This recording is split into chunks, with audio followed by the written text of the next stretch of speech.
Hello everyone, I am very excited to talk about my next resolution challenge with all of you today. As you can see on the screen, the resolution itself is simple. I want to play with every player card at least once.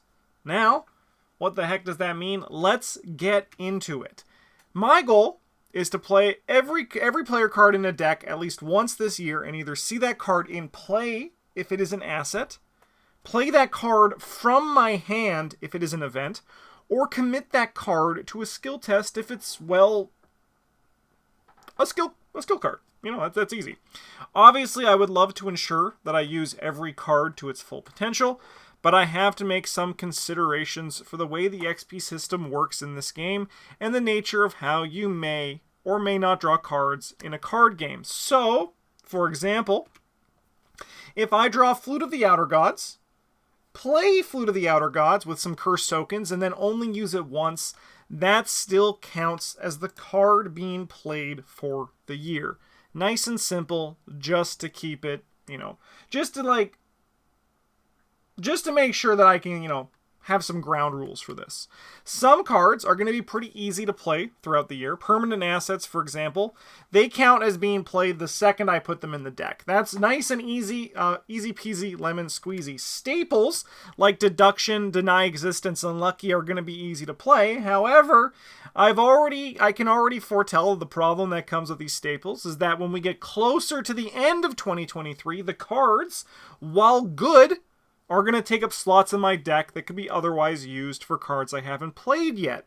So that means that I might need to cut down on my staples to get every card in the game, which is ultimately a good thing because like the resolution of last year of playing every investigator, the goal of this is to maybe discover things about cards that I might not know. I haven't played the card in forever, so I should give it another shot, and that's ultimately the goal for this as well. And yes, that means that I'm going to have to play Song of the Dead again, and while excited isn't the word I'd use for it, I am looking forward to raising a little hell again as Jim Sculver, or ultimately, trying and failing to get a skull token. That's also likely what's going to happen. We have a few ground rules to cover before I start talking about how this is going so far. Events and assets do not count as being played if they are committed to a test. I think that's pretty straightforward. So if I commit a card, an asset to a test, that does not count as me playing that asset. Likewise for events. If I commit the event to a test, that does not count as being played. Likewise, if I play a skill card into my asset zone, well then we have some problems. Things are going a little bit wrong. Of course, I'm sure the one exception... No. Intrepid still is a skill. I was like, is Intrepid going to be a problem? The next one is, while I want to cover as many of these cards in campaign play, I'm also going to be counting cards as played if they're played in a standalone gameplay. My hope isn't to use this as an excuse to play 30 different card piles to cross stuff off the list, but rather I want to avoid the boring loop of needing to translate and then upgrade cards like Archive of Conduits again and again.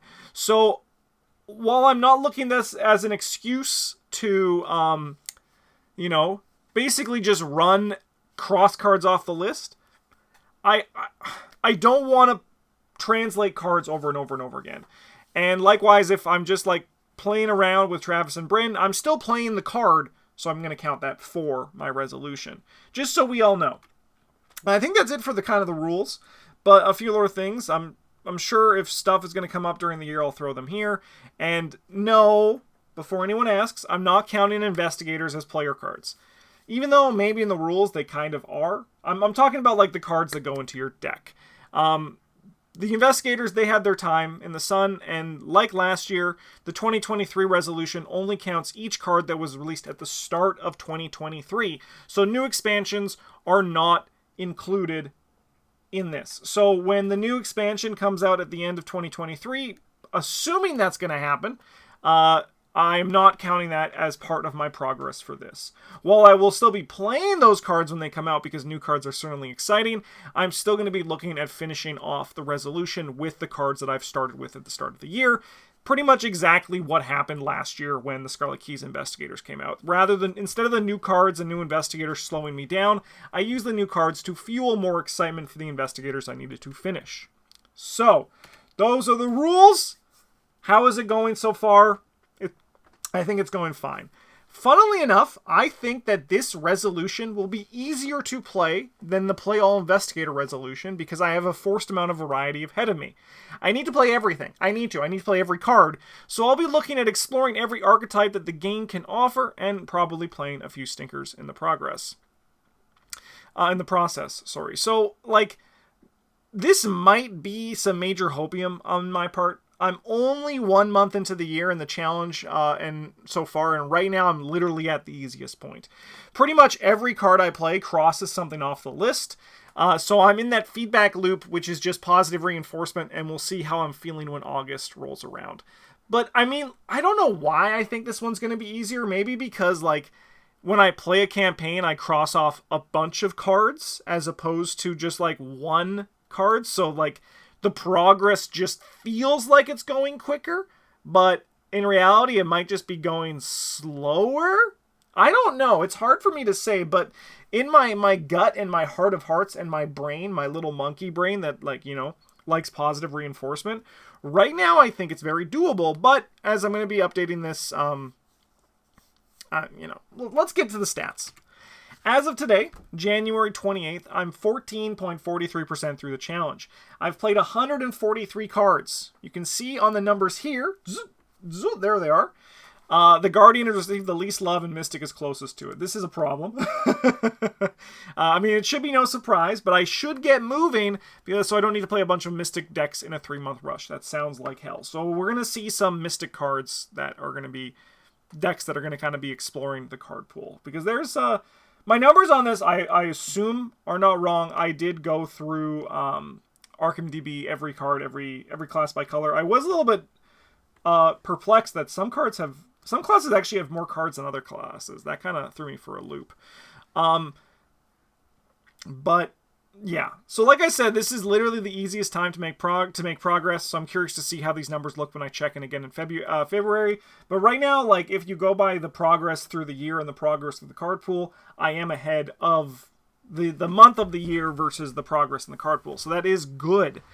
Yeah, I don't know. Like, once again, like, this is a lot of cards to play, but I don't know why I feel like this is going to be easier. I honestly don't. It just feels like in my gut that this is going to be an easier challenge. But it is only January, 28th, like I said, so who knows what the hell is going to happen? Who knows? Let's talk. What are some... I'm not going to talk about every card I play, because, like, a lot of them are just kind of there. But I do have some cards that I think are worth a mention. So... I played Archive of Conduits for the first time in my entire Arkham career. Wow. I specifically upgraded into the Gateway to Acheron version, and I think the card is pretty sweet.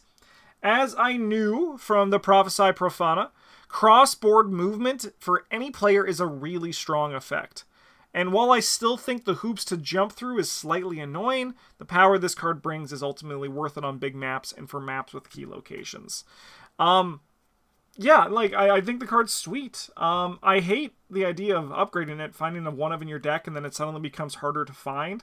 And that sometimes, like, it can come at the wrong time. But I still think, like, cross-board movement for any player is very strong. Just to repeat what I already said. Another card that surprised me was Vantage Point. What the heck? Admittedly, I played this card with a limited collection deck for our Patreon challenge this season, but I played this card multiple times, and I'm honestly pretty happy with it. I thought this card was kind of, like, bad. And while I don't think it's particularly good, I do think that it does now have a purpose for me, which is pretty exciting to discover. I will further say that I did not play this card for its Shroud Dampening. I played it more to remove clues from locations with high shrouds or bad investigation effects. I think this card can be a particularly good tech card for campaigns like Circle Undone. So, like, for example, there's a location in the Circle Undone that's like when the last clue is discovered from this location. I think it's discovered from this location, find an enemy, or some stuff like that. Or, like, you remove the clue from that location, or like when you have a 5 shroud location and you're like, I don't think I want to do this, and you're going to take it to an easier location. So while I never use this card to reduce the shroud, I think clue movement is something. It's not nothing. Like, and this is kind of actually funny to say, because like with Janae Beauregard, what I always would talk about with Janae is the fact that she can move clues around and it kind of can trivialize some aspects of the game. And this does that. And playing this card this year with this kind of challenge in mind, as I was checking cards off the list, it really made me appreciate the clue moving that this card can provide. You may move one clue to that location from any other location. Just take it with you, baby. It's basically a placeholder for Janae Beauregard's effect. Look at this. We're in Seeker City. Map the Area is another card that really surprised me. This was one of our spoiler cards for the Scarlet Keys, and I'll admit that I was quite soft on the effect of this card. However, after playing with it and also seeing it played, I think this card is much better than I thought. I actually looked at my Scarlet Keys hype rating from a video I did back in November, and I gave this card a 2.5. To me, that is a rating of a fine card. 2.5 is a card that is fine. But I think that is quite low now in retrospect. In my current hype, I think this card is great. It'll probably realistically settle at good, but I think the effect is great. It gives everyone a stat boost to every stat. And it's very easy to lock onto a location. Like, do every stat. Which means that, like, one of our users on our Discord said it best. I believe it was a D-Scarpack. Apologies if I'm crediting the wrong person. But they said that you don't realize how many tests people take in 3 or 4 players until like this card starts making all of those tests better. It's a very nice card. While I won't run it all the time, I think it makes a great case to be a forever one of in a lot of decks, especially ones where the Investigator is a good brain book or book foot score. I think it's a great card. I'm curious to see how I settle on it like after a while, but I think the effect is very nice. Last card we're going to be mentioning here is Let God Sort Them Out. I also played this month, and it was to great success. I got 2 extra XP than I would have otherwise been unable to get in a scenario, and I still think the card is not that good. I still do not like Let God Sort Them Out. Even after like getting experience off of it, I would rather this be a card that does something in my deck as opposed to a card that I'm just kind of waiting and hoping it does something. I played it in Dunwich, and I mean, we all know the Conglomeration of Spheres have 6 health. I still am not... Let God Sort Them Out is still a thumbs down for me, even though I got good value out of it. It's just not a card I want in my decks. Other than that, the cards I tracked this month were normal staples or cards that otherwise didn't move the needle for me or were otherwise fine or unmentionable. Basically cards that are just kind of there, you know, like nothing really changed or I already knew they were good. Yeah, so there it is. The new resolution challenge for 2023, and I hope you're excited to join me on this journey as I keep you updated on the progress. I have to ask, what cards are you looking forward to me playing, to potentially even play for the first time, or to change my mind on the card? And I'm curious, do you think I'm also huffing the copium when I say this will be easy? Because I think it's going to be, I don't think it's going to be like easy. I don't think it's going to be a cakewalk.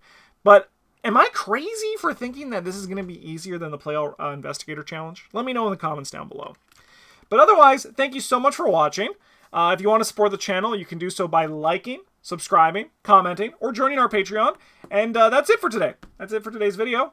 We'll be back at the end of February for the next update on this, and we'll kind of see how it's going. And, well, that's it for today. See you tomorrow for another Arkham video. Have a good one. And, as always, the GG's.